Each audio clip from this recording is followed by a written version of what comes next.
Actualité, interviews, portraits à consulter à tout moment et au quotidien sur des sujets qui vous concernent. Le Journal des entreprises pour suivre au plus près l'actualité économique de votre région.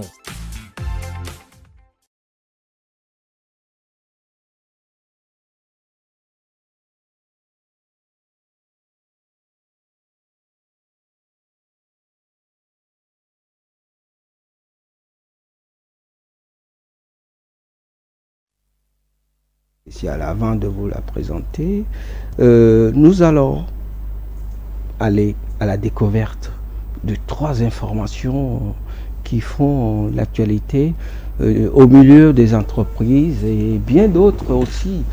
Et surtout, parler de l'Office togolais des recettes et de l'industrie culturelle qui innove, qui apporte un peu ce qu'il y a du mieux pour accompagner les artistes, les artisans et bien d'autres encore. Mais aussi parler dans la foulée, le 8 mars, les femmes entrepreneurs, les femmes qui osent, qui prennent le lead et qui changent les donnes et qui surpassent et qui vont au-delà des frontières. Et là, on va retourner, juste une petite transition, aller sur les news, les nouvelles des entreprises et on revient pour vous présenter l'invité spécial parce qu'elle est toute simplement spéciale. Elle est simple. Guide des affaires. Les ambitions énergétiques du Togo, une vision pour un avenir durable. Le Togo, conscient des enjeux énergétiques mondiaux et régionaux, se positionne désormais comme un acteur clé dans la transformation énergétique en Afrique de l'Ouest. Le pays s'engage dans un processus ambitieux pour relever les défis énergétiques de manière durable en visant à garantir un accès universel à une énergie fiable et abordable pour sa population. Reconnaissant que l'énergie est l'un des piliers fondamentaux pour le développement économique et social, le gouvernement togolais met en œuvre des stratégies innovantes et diversifiées pour renforcer la sécurité énergétique nationale. L'un des axes majeurs de cette stratégie consiste à diversifier les sources de production d'énergie en intégrant des solutions renouvelables telles que l'énergie solaire, thermique et plus récemment nucléaire. Le Togo cherche ainsi à réduire sa dépendance vis-à-vis des combustibles fossiles et à promouvoir un modèle énergétique plus propre et plus résilient face aux défis environnementaux mondiaux.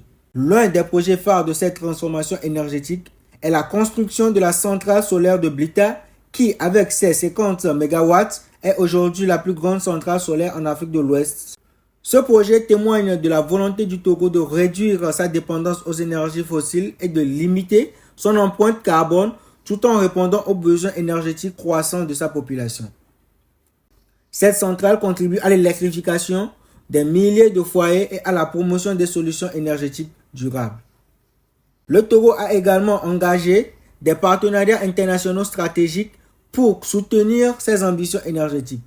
Le 2 décembre 2024, lors d'une cérémonie présidée par le président Faure Gnassingbé, le gouvernement togolais a signé un accord de coopération avec la société américaine Nanonuclear Energy pour la production d'électricité à partir de micro-réacteurs nucléaires. Cette initiative novatrice marque un tournant majeur dans la stratégie énergétique du Togo en introduisant une technologie de pointe, les petits réacteurs modulaires adaptés à la réalité énergétique du pays. Avec un taux d'accès à l'électricité déjà estimé à 70%, principalement en milieu urbain, le Togo prévoit que cette initiative contribuera à améliorer la couverture du réseau électrique, en particulier dans les zones rurales où l'accès à l'électricité reste limité. Le chemin vers l'accès universel à l'énergie au Togo reste semé d'obstacles, mais les initiatives actuelles et la volonté politique démontrent un engagement fort envers un avenir énergétique durable et inclusif. Le gouvernement togolais mise sur une combinaison d'efforts dans l'amélioration des infrastructures énergétiques, la promotion de l'efficacité énergétique et la sensibilisation de la population pour accélérer cette transition. Des projets comme l'électrification rurale et la modernisation des lignes de transport et de distribution d'électricité illustrent cette volonté de garantir une énergie fiable à l'ensemble de la population. Le secteur des industries culturelles et créatives au Togo représente 166 millions de dollars de revenus en 2024, plus de 100 milliards de francs CFA, soit environ 1% du PIB national. C'est ce que révèle une étude de l'Agence française de développement qui couvre des segments clés comme la musique, l'audiovisuel, le cinéma et les arts numériques. Selon le même rapport, les industries culturelles et créatives couvrent le secteur économique qui repose sur la création, la production et l'exploitation de contenus à forte valeur culturelle, artistique ou intellectuelle, emploient près de 135 000 personnes, 134 293, soit 4% de la population active. Le secteur est fortement inclusif avec 52% des emplois occupés par les femmes, soit 10 987 et 15% par des jeunes de 15 à 24 ans, 20 754. L'exploitation de biens et de services culturels a généré 24 millions USD de recettes, illustrant ainsi le potentiel du marché togolais à s'internationaliser. Cela étant, 92% des emplois restent informels, 123 953 personnes, un défi de taille pour le secteur. À lui seul, l'informel génère 51,98 millions de dollars de chiffre d'affaires. Avec son 10 films tournés par an, dont 6 productions étrangères, le cinéma togolais s'impose progressivement. Toutefois, il cherche encore à se professionnaliser. L'adoption du code du cinéma et de l'image animée, ainsi que la création du Fonds national de soutien à l'industrie cinématographique et audiovisuelle, FONSICA, vise à structurer le marché et à stimuler la production locale. Néanmoins, plusieurs défis persistent, notamment le faible accès au financement, le manque de compétences techniques et des infrastructures de diffusion limitées. Avec seulement 2 salles de cinéma en activité régulière, l'exploitation des produits locaux reste également un challenge majeur. Bienvenue, Madame Edwige Apedo. Merci. Merci pour l'invitation. Alors, vous êtes femme de médias, Ouais.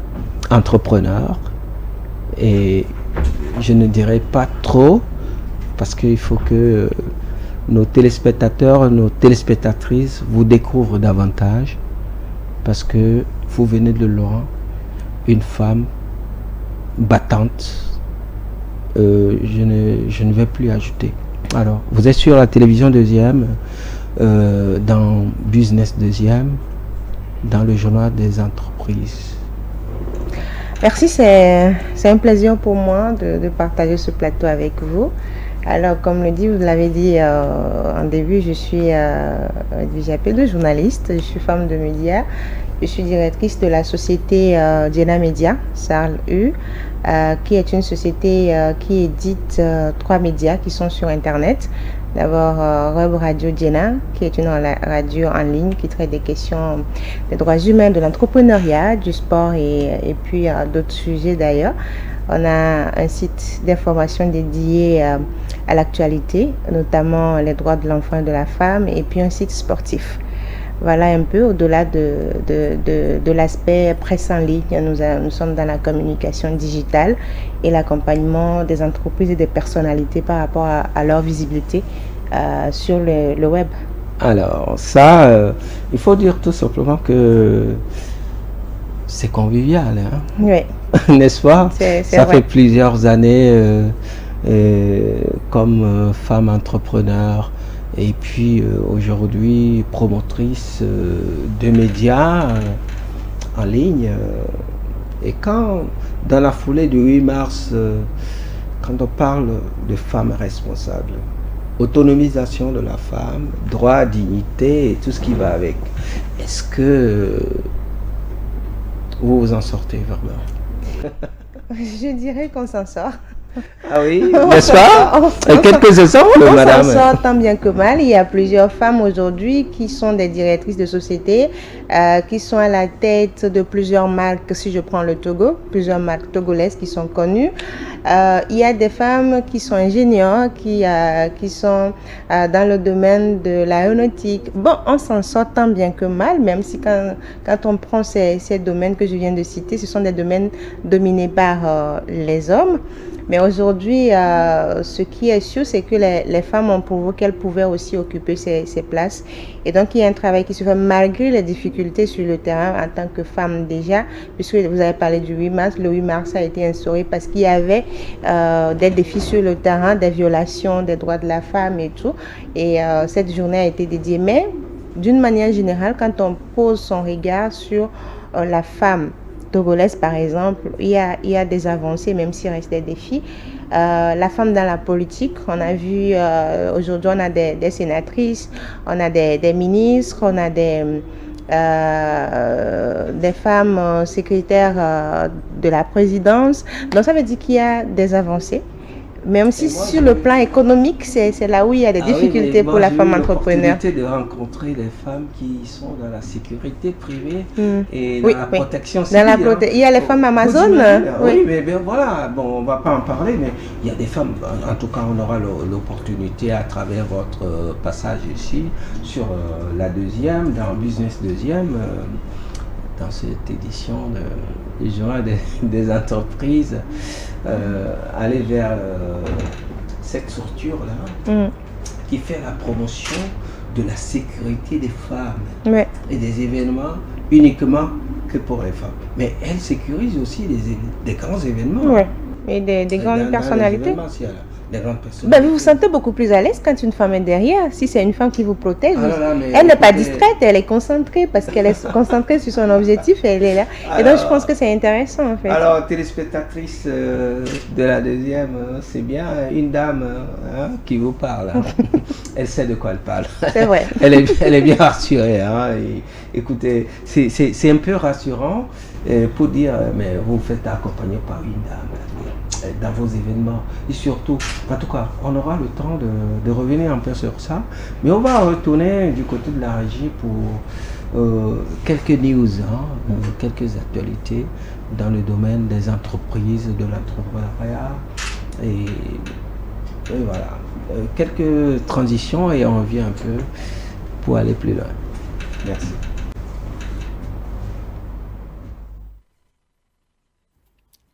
Actualité des affaires. Révision des règles d'exonération pour le transit par Ketao Kemerida. L'Office togolais des recettes OTR a annoncé une révision importante de la réglementation relative à l'exonération de la redevance statistique pour les marchandises en transit. Depuis le 1er mars 2025, les marchandises en transit via le bureau douanier de Ketao Kemerida sont désormais soumises au paiement de ces taxes conformément aux nouvelles exigences réglementaires.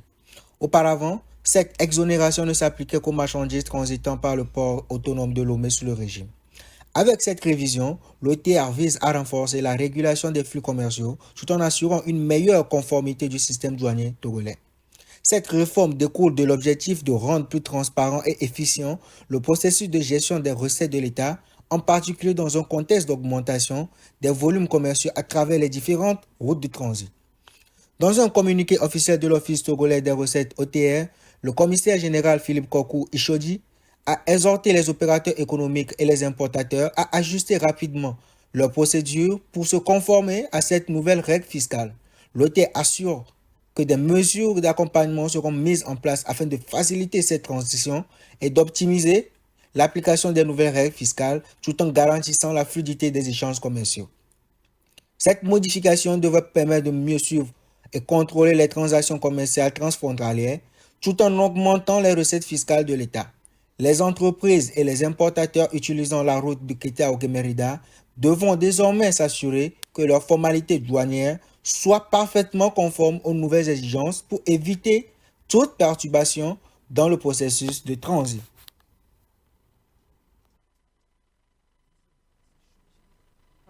Quelques actions qui rentrent dans cette dynamique de pouvoir véritablement favoriser pour les acteurs sur le terrain, que ce soit au niveau de l'Office togolais des recettes et en plus dans la dynamisation, tout ce que le chef de l'État a entrepris dans ce qu'on appelle l'énergie renouvelable.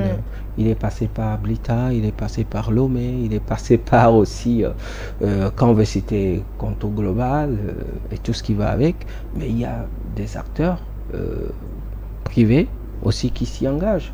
Et parmi eux, il y a des femmes. Mais aujourd'hui, quand on parle des femmes des médias, qu'est-ce que vous pouvez nous partager? C'est difficile de parler de soi. Oui, bien sûr, ça je le sais. C'est difficile.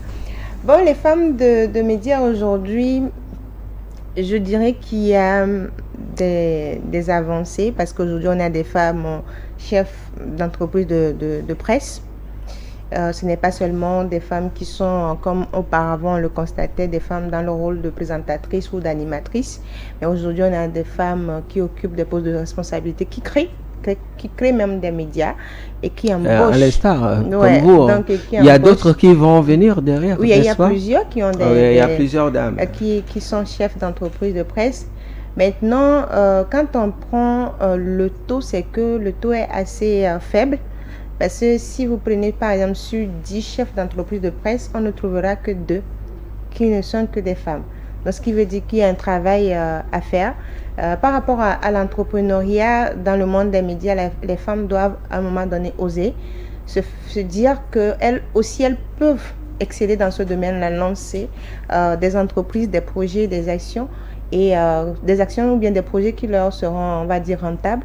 Mais pour l'instant, elles ne sont pas dans ce rôle-là. Il faut les booster un peu. Mais le travail se fait même si le taux est assez minime par rapport à la création d'entreprises ou bien aux actions au niveau des entreprises de presse. Et ça fait sourire un tout petit peu. Hein. Elles doivent oser un peu plus, c'est ça? Oui, elles doivent oser parce qu'il y a certaines qui ont fait plus de 20 ans dans le monde des médias qui pouvaient même aller vers les actionnariats au niveau des entreprises de presse. Parce que quand vous par exemple, on est sur la 2, vous avez passé des années dans ce média, vous pouvez à un moment donné aller vers les actionnaires et dire, je connais très bien cette télévision, je pense que je peux acheter des actions et faire partie des actionnaires de la télévision. C'est ce que je dis par rapport au fait qu'il faut que les femmes osent à un moment donné. Osent un peu plus. Osent un peu alors, plus.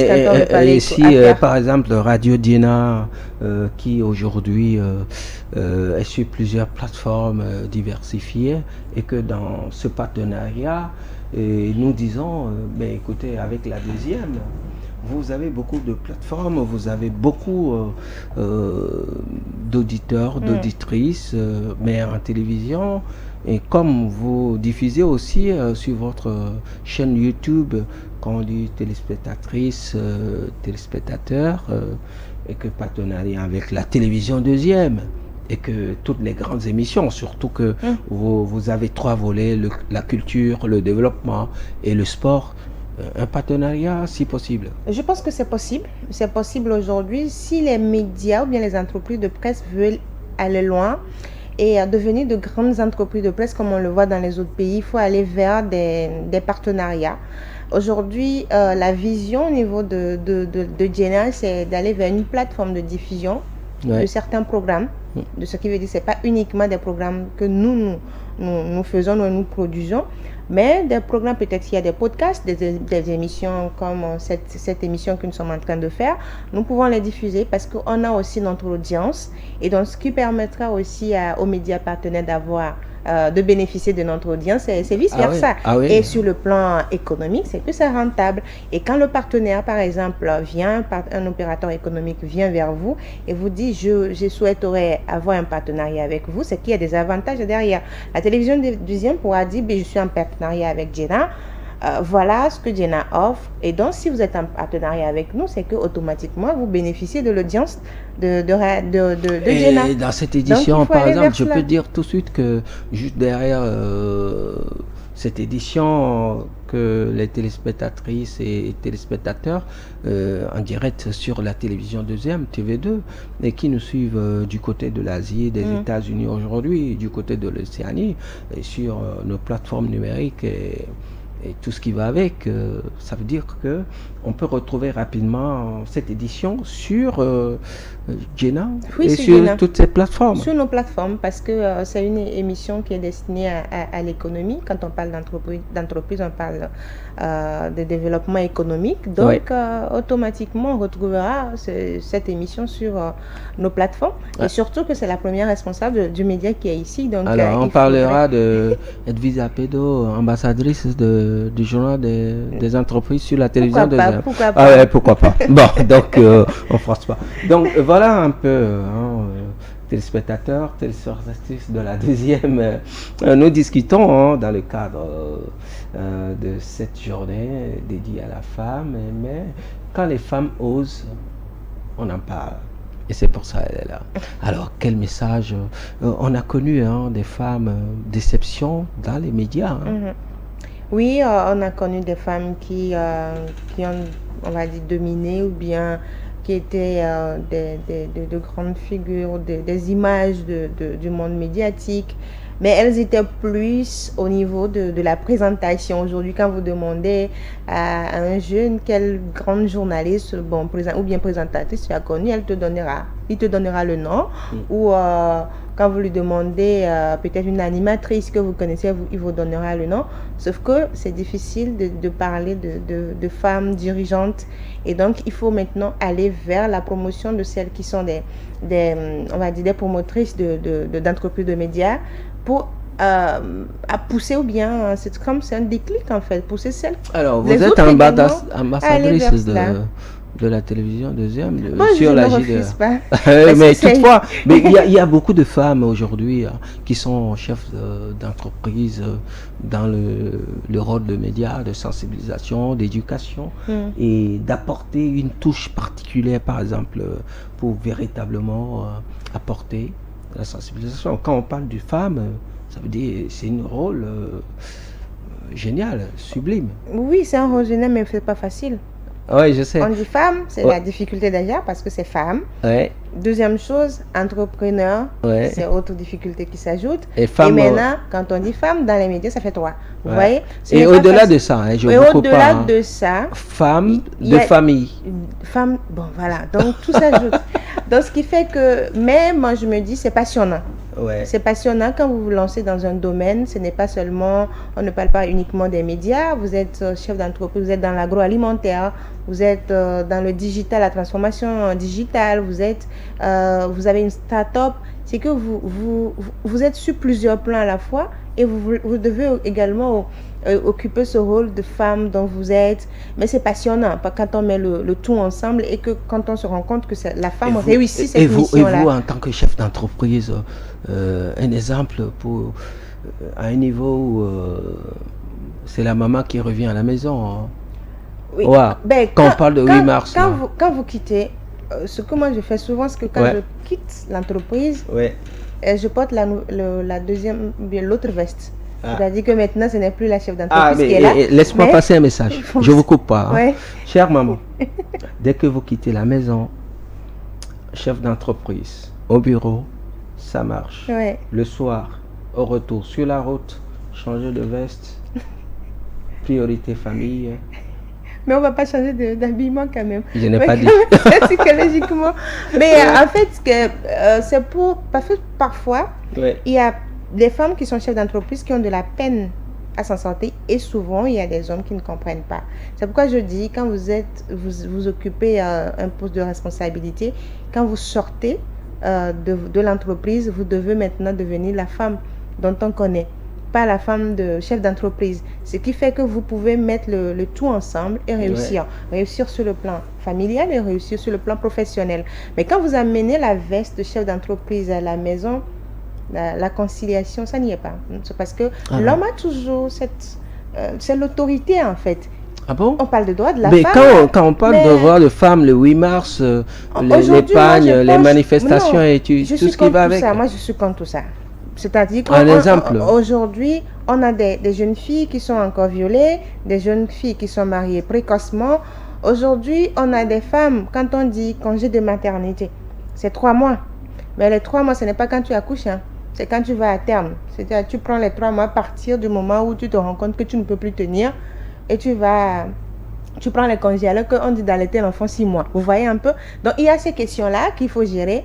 Donc, il y a la femme chef d'entreprise qui fait face également au harcèlement.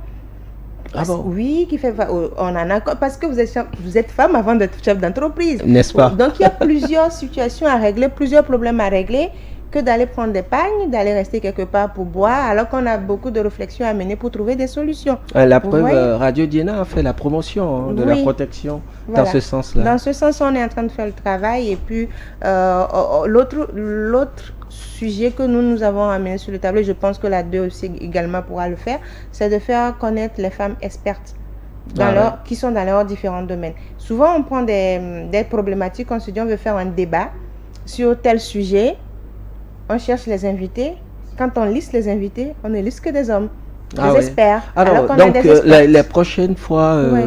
je crois que étant devenue partenaire direct ou ambassadrice de la télévision deuxième sur la JDE, le journal des entreprises, eh bien, écoutez, proposez-nous des femmes On vous qui enverra. osent. Hein. On vous Les enverra. femmes qui osent, Oui. les femmes qui veulent partager leur expérience pour qu'on puisse changer le monde. Pourquoi on ne parle pas de 8 mars pour aller juste arborer les Faire des pagnes, célébrations. oui, ou bien des marches et tout, mais apporter l'éducation à la base de la femme, protéger la femme qui ose. Par exemple, quand on va sur les rives du Zio, du fleuve Zio par exemple, j'ai rencontré des mamans qui sont en train de faire le maraîchage, Oui. Adémé, tomates. Vous comprenez Adémé? Oui, Vous oui. mangez Adémé, madame? Oui, j'adore. Alors, vous adorez, j'adore aussi. Alors, donc, on va pas aller là-bas, mais des femmes qui sont en train de fumer le poisson au bord du fleuve Mono. Vous imaginez un peu? Oui. Il faut Alors. mettre en exergue Alors, ces femmes. mais c'est ça, c'est ça la femme battante. Elle contribue aussi au développement Au du développement pays. économique. Donc, Quand on parle d'entreprise, c'est pas parce elles sont pas On n'est pas en bien l'Est. structurées. Oui, oui. ouais, c'est vrai. Non, mais écoutez. Non, c'est juste un pic. En fait, quand on dit battante, femme entrepreneur, ce n'est pas une femme qui obligatoirement doit rester dans un bureau. Oui. Mais il y a des femmes qui sont des femmes battantes, qui sont des femmes agricultrices, qui sont dans la, tu les vois, elles sont dans la transformation agricole et tout, Ouais. ou qui sont dans l'élevage. Et puis, donc, c'est qu'il y a Alors, plusieurs on femmes. vous qui sont recevra un peu plus dans cette dynamique pour pouvoir sensibiliser, éduquer par rapport à tout ce qui va avec les entreprises, l'entrepreneuriat, l'éducation et les femmes battantes. Vous êtes très attendus sur la deuxième. En tout cas, elle est là, Edwige Yapedo.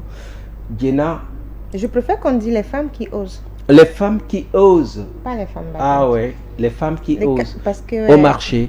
Au Et marché. par exemple, Partout. je vais donner des exemples. dans la hein. culture, dans le sport, Oui. au marché, au niveau de la santé, ceux qui sont dans la conduite Des camions, là. des camions, Ah oui, oui, bien ceux qui sûr. sont dans la sécurité Bon, privée, on vient vers vous, les hein. femmes qui sont dans l'armée, donc les Préparez-vous. femmes qui On osent. arrive bientôt là. Voilà. La télévision deuxième vient sur le terrain Mm.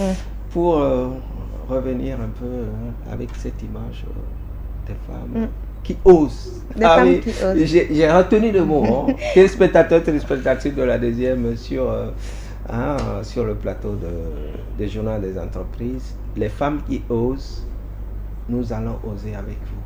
Merci, On ça sera fait ensemble, plaisir. n'est-ce pas? Oui. Ah oui, un message particulier peut-être. Le message que j'ai aujourd'hui, c'est que le monde numérique évolue. Ouais. Et il y a plusieurs opportunités qu'offre le numérique et je souhaiterais lancer cet appel-là à mes sœurs.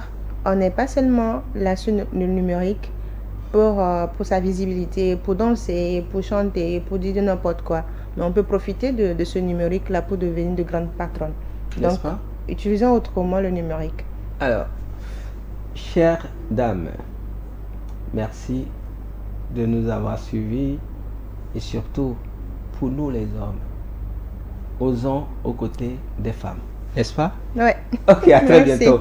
Dans la prochaine édition de JDE, le journal des entreprises sur la deuxième, Business Deuxième, vous retrouve très prochainement. C'est tous les lundis entre 18h30 et 19h. Mais à très bientôt. Merci à toute l'équipe technique, la régie et toute la rédaction derrière. À très bientôt. Merci.